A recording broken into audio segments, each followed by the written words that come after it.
Hello everyone, I am Ishika, and today let's talk about what is the difference between value investing and growth investing. Value investing is often based upon the famous idea which states that price is what you pay and value is what you get. A true value investor will always study the fundamentals of the company carefully, that is, their assets, earnings, and the future cash flows. This process requires deep research, discipline, patience, and a long term mindset.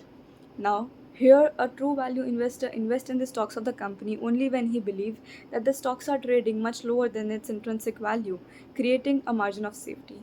On the other hand, growth investing often attracts the investors because certain stocks are rapidly increasing in prices.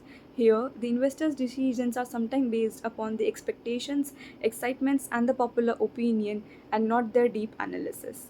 And therefore, one needs to be very careful. This is why some stocks are termed as dream stocks because investors here are buying the story of future growth than what the fundamentals are suggesting of the company.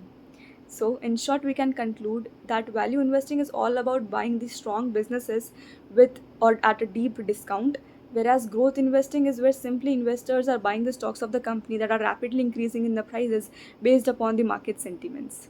Remember, the real edge in investing comes from discipline, patience, and focusing on value and not just on the price of the stock. Thank you.